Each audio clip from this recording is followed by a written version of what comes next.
Dibyendu Palit's, Alam's own house, is a poignant exploration of nostalgia, displacement, and the bittersweet nature of returning to one's roots. The story centers around Alam, a man who was forced to leave his childhood home in Calcutta, now Kolkata, due to the partition of India. He spent his formative years living with his friend Anantasekar's family and developed a deep affection for their house, almost feeling it as his own. He also harbored a fondness for Anantasekar's daughter, Rocker.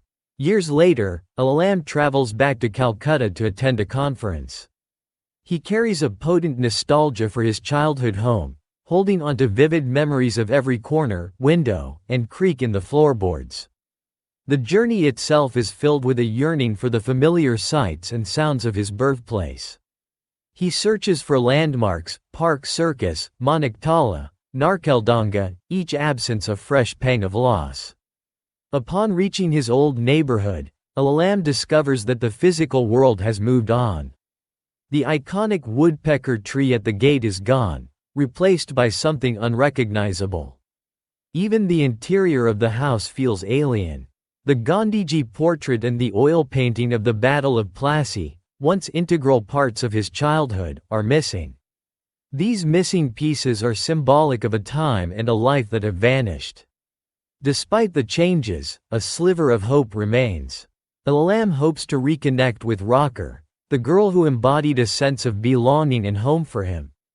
However, his attempts to find her prove futile.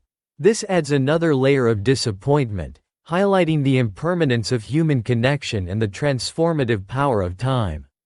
The absence of familiar objects and Rocker throws Alam into a state of profound alienation. He feels like a guest in his own house, a stranger in a place that once held such deep meaning.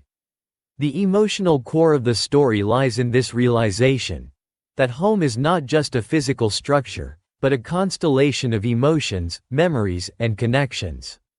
When these elements are disrupted, the very essence of home can be lost. Alam's internal struggle reflects the broader impact of the partition. The story subtly portrays the displacement and loss of identity experienced by many due to political upheaval. It hints at the challenges of maintaining connections across newly drawn borders. Despite the melancholic tone, Alam's own house doesn't wallow in despair. The story acknowledges the power of memory and the enduring human spirit. Even though Alam cannot reclaim his past, he carries the essence of his childhood home within him. The final lines hint at a potential future visit, suggesting a hesitant hope for a more fulfilling return.